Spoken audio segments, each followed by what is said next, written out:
ជំរាបសួរពុកម៉ែបងប្អូនទាំងអស់គ្នាថ្ងៃនេះខ្ញុំបានមុខម្ហូបពិសេសនិយាយរួមទៅថ្ងៃនេះគឺខ្ញុំបានញោមខ្ចៅពុកម៉ែបងប្អូនញោមខ្ចៅជាមួយនឹងសាច់ជ្រូកនិយាយពីថាខួរក្បាលនឹកឃើញតែគ្រឿងក្លែមនឹងឯងប៉ុន្តែមិនមែនអ្នកផឹកតែនឹកឃើញតែរឿងចឹងនឹងហ្មងណាហើយនេះគឺជាបន្លែរបស់យើងចម្រុះមានដូចជាស្ពៃក្តោបជាមួយនឹងជីការ៉ុតជាមួយនឹងម្ទេសផ្លោកពើក្រហមណាពុកម៉ែបងប្អូនជាមួយនឹងខ្ទឹមក្រហមប្រសក់អីចឹងទៅនិយាយរួមទៅបន្លែដាក់តាមចំណង់ចំណូលចិត្តអញ្ចឹងណាហើយនេះគឺជាសាច់ជ្រូកខ្ញុំយករៀងខ្លាញ់បន្តិចណាយើងស្ងោរឆ្អិនស្រេចហើយយើងយកមកហាន់វាល្អិតអញ្ចឹងមកណាពុកម៉ែបងប្អូនញោមតើ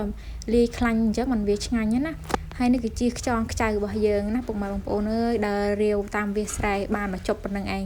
ស្ងោរហើយក៏ឆ្កឹះក៏យកមកញោមអញ្ចឹងណាពុកម៉ែបងប្អូនហើយនេះគឺខ្ញុំមកបុកជាមួយនឹងទឹកត្រីរបស់ខ្ញុំអត់ប្រើម្ទេសច្រើនទេណាពុកម៉ែបងប្អូនព្រោះដោយសារខ្ញុំមានកូនតូចញ៉ាំដែរអញ្ចឹងណាគឺខ្ញុំដាក់តែមួយគ្រាប់ទេហើយនេះគឺយើងបុកជាមួយនឹងប៊ីចេងស្ករអំបិលរួចអស់ហើយគឺយើងចាប់ផ្ដើមច្របាច់ជាមួយនឹងក្រូចឆ្មាខ្ញុំចូលចិត្តប្រើអំបិលបន្តិចណាពុកម៉ែបងប្អូនដើម្បីយើងរសជាតិវាដិតណាហើយយើងក៏បន្ថែមជាមួយនឹងទឹកត្រីបន្ថែមជាមួយនឹងទឹកដែលខ្ញុំស្ងោរសាច់ជ្រូកណាប៉ុន្តែខ្ញុំដាក់ប្រហុកនៅក្នុងហ្នឹងអញ្ចឹងណាពុកម៉ែបងប្អូនអើយនិយាយពីថាទឹកត្រីហ្នឹងមើលទៅវាមិនសូវស្រស់វាមិនសូវថាស្អាតអញ្ចឹងណាបងប្អូនវាមើលទៅមិនឃើញតំណងប៉ុន្តែ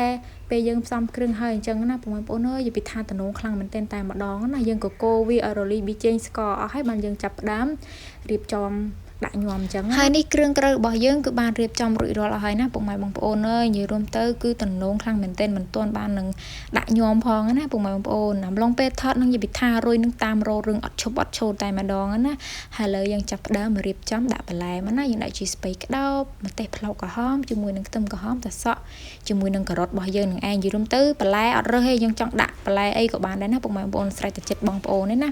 ហើយយើងក៏ដាក់ជាមួយនឹងខ្ចៅជាមួយនឹងសាច់ជ្រូកយើងនឹងមកហើយយើងចាក់ទឹកត្រីពីលើចឹងមកណាពុកម៉ែបងប្អូនខ្ញុំចូលចិត្តលាយទឹកត្រីស្រាប់អញ្ចឹងងាយស្រួលណាពុកម៉ែបងប្អូនញោមមួយមុខនឹងបើសិនជាយើងមានដូចជាស្បែកជ្រូកឬក៏កំពឹសលាយទៀតណាពុកម៉ែបងប្អូនអើយនិយាយថាឆ្ងាញ់ហើយតំណងខ្លាំងមែនទែនតែម្ដងណាពុកម៉ែបងប្អូន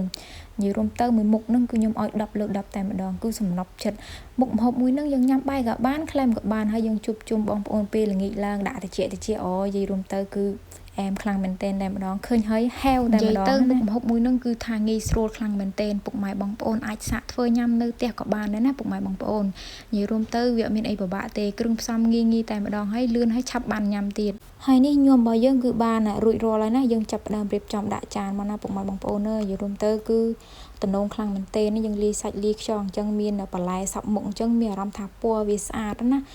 តំណងខ្លាំងមែនទែនតែម្ដងនិយាយពីថាសម្រស់អូយបានខ្លាំងមែនទែនតែម្ដងអ្នកចូលចិត្តញ៉ាំបន្លែច្រើនអីណាគឺដាក់មួយមុខនឹងដឹងតែពេញចិត្តស្ដោកតែម្ដងណាហើយឥឡូវវីដេអូនាងខ្ញុំសូមចប់តែប៉ុណ្ណេះចាំជួបគ្នានៅវីដេអូក្រោយកុំភ្លេចជួយ follow page អូមអ្នកមួយផងណា